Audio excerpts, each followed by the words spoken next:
Kita berangkat dari sebuah ayat Al-Quran. Allah berfirman, wa laqad yassarnal Qur'ana lidzikri fahal min muddakir. Kita yakinkan kepada masyarakat bahwa belajar Al-Quran itu sangat mudah sekali, tidak sulit sama sekali. Dan ini merupakan salah satu di antara latar belakang kepeminatan terhadap pembelajaran Al-Quran masih belum maksimal. Kemudian juga di dalam Al-Quran ada yang namanya tilawah. Tilawah itu tentu harus tartil, tajwidul hurufi wa ma'rifatul wuquf, membuat bagus tulisan, makharijul hurufnya bagus sesuai aturan, dan waqaf-waqafnya juga tertib. Kemudian setelah itu dalam tulisan, dalam Al-Quran ada juga khotiyahnya. Khotiyahnya itu harus baik dan benar juga. Kenapa? Karena al-khat al-hasan yazidul haqqu wuduhan. Kalau tulisan baik tentu akan menambah kebenaran semakin nyata dan enak untuk yang mempelajarinya. Nah, oleh karena itu dalam sebuah tarif ada mengatakan bahwa al-khatul itu merupakan sebuah ilmu yang memperkenalkan tentang bentuk-bentuk huruf, kemudian letak tata letaknya, bagaimana cara merangkai supaya baik, kemudian juga merangkai menjadi sebuah kalimat yang secara aturan baik dan benar. Kemudian kita terkait dengan pengertian literasi Al-Quran. Literasi Al-Quran ini kan merupakan sebuah kemampuan masyarakat dalam menulis, membaca, memahami, kemudian mampu mengimplementasikan nilai sehari-hari. Nah, tentunya literasi Al-Quran ini perlu didukung dengan pembelajaran yang inovatif supaya efektif.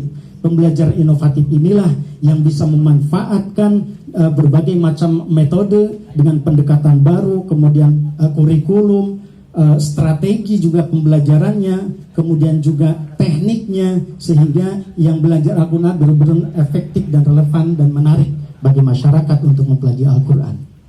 Nah, tentunya pembelajaran Al-Quran itu yang pertama adalah bagaimana untuk memperkenalkan Al-Quran kepada masyarakat.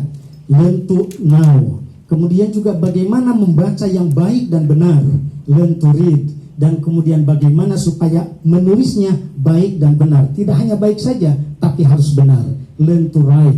Kemudian juga bagaimana memahami nilai-nilai Al-Quran, kandungan Al-Quran, learn to understand. Kemudian mengamalkannya, bagaimana supaya bisa mengamalkan masyarakat nilai-nilai Al-Quran, learn to act. Kemudian, nah, yang keenam, rukun yang keenam ini, sehingga di dalam diri masyarakat tercantum di dalam dirinya cinta terhadap Al-Quran. Nah, kemudian di antara proses inovasi pembelajaran ini tentu harus didukung dengan media digital interaktif. Sekarang banyak sekali media-media, baik itu dari sisi desainernya, kemudian juga perangkat-perangkat IT-nya juga sangat mendukung untuk pembelajaran Al-Quran. Kemudian juga metode inovatif itu dengan gamifikasi, bagaimana memperkenalkan huruf-huruf tunggal kepada anak-anak kita khususnya dengan melalui tebak gambar, misalkan seperti yang di gambar kita lihat bersama itu, bagaimana ini menebak gambar huruf hijaiyah apa gitu. Ini gamifikasi contohnya. Kemudian storytelling Al-Quran supaya mudah dipahami tentang kisahnya, maknanya, dan segala bagian, tentu harus menarik cara menyampaikannya bagaimana, asyik, tidak menjenuhkan. Di situ strateginya adalah storytelling Quran. Nah, kemudian oleh karena itu, maka dengan seperti itu, metode pembelajaran seperti itu akan muncullah sebuah pembangkit rasa senang. Belajar Al-Quran itu harus diciptakan dengan nuansa kreatif, nuansa inovatif, dan ini tentu harus sejak dini, sehingga Al-Quran ini diajarkan untuk membangkitkan rasa senang.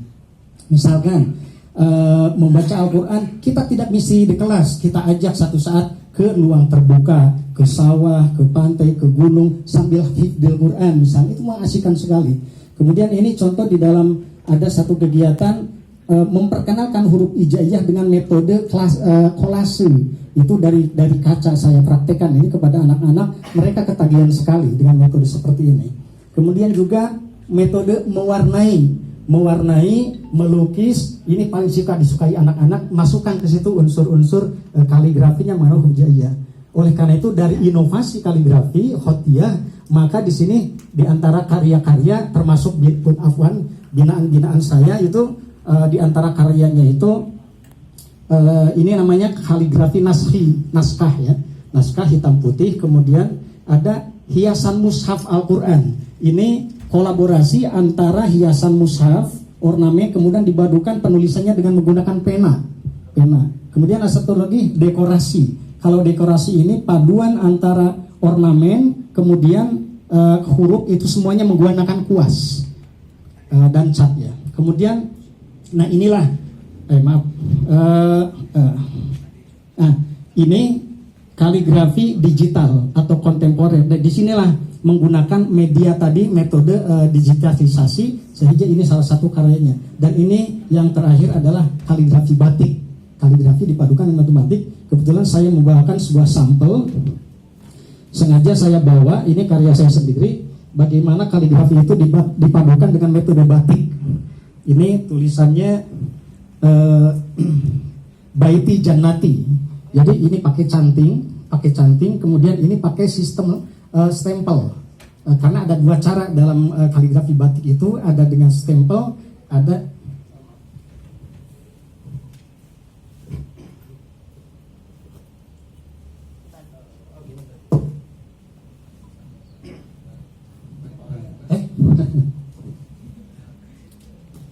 Nah, ini tulisannya Baiti Jannati, akan tampak sempurna tentu kalau sudah selesai. Dikasih warna, prosesnya seperti batik-batik manual tradisional.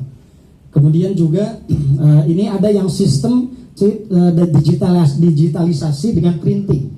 Ini desain saya sendiri. Kalau ini sudah jadi desain printing dalam sebuah kain. Cuma karena faktor tinta ya, saya bikin desainnya itu resolusinya kurang bagus, jadi yang tengahnya seperti pudar warnanya. Tapi ini sebuah sampel saja. Dan alhamdulillah ini salah satu karya yang saya kemarin mendapatkan harapan di kaligrafi batik nasional di Baitul Quran Kementerian Agama. Kemudian yang mushaf Al-Quran ini salah satu karya binaan, alhamdulillah anak saya sendiri. Ini kelas SD kelas dari kelas 3 sampai kelas 6, alhamdulillah sampai dapat ke provinsi. Ini tulisan SD. SD atau FI? SD, Pak. SD.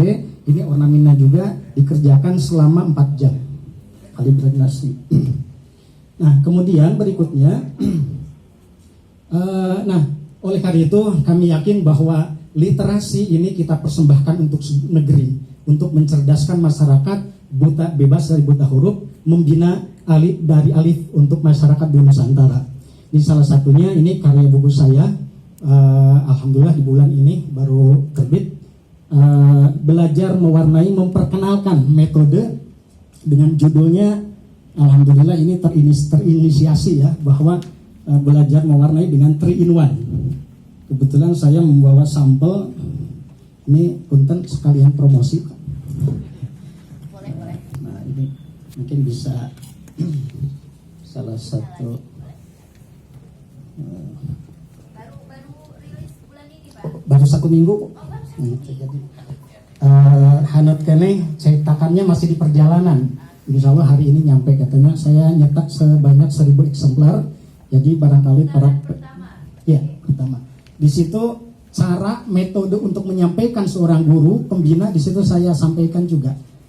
Jadi sekali belajar itu 3 poin dapat anak itu, dia bisa paham bahasa Arab, kemudian bahasa Inggris, kemudian juga dia mengetahui mampu mewarnainya. Itu tentu gamifikasi tadi, metode yang gamifikasi disukai oleh anak. Nah, dari sini target kami itu adalah mereka mampu satu saat ke depannya mereka mampu menciptakan sebuah karya yang sifatnya monumental. Dan inilah salah satu karya yang alhamdulillah kami kemarin, saya sendiri sebagai ketua tim penulisan Mushaf Nusantara, ini salah satu karyanya.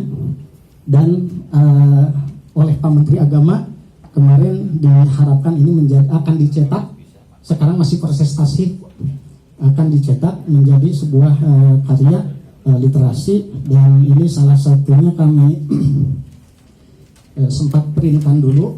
Ini Ummul Qurannya, Ummul Quran Fatihah sama Alif Lam Mim. Cuman saya belum bisa disimpan karena ini masih dalam proses gitu. Sebagai sampel saja. Ya, saya kira itu Yang terakhir ini bacaan dan tulisan harus halalan thayyibah. Tidak cukup halal saja, tapi harus thayyib. Saya kira itu mungkin sebagai yang bisa saya sampaikan. Terima kasih. Ya, tepuk tangan dong, Pak Ohan Jauharudin. Oke. Baik, terima kasih pemaparannya, menarik. Ini mungkin tema yang berbeda ya, tentang literasi. Kebanyakan dari kita kalau bicara literasi itu membaca paling tidak, Pak. Baca aja dulu gitu. Baik anak SD, MI, TK gitu. Karena tadi yang disampaikan oleh Pak Kamil pun kita Kementerian Agama aja masih banyak yang belum meliterasi diri dengan baik gitu. Apalagi harus halalan thayyiban yang terakhir.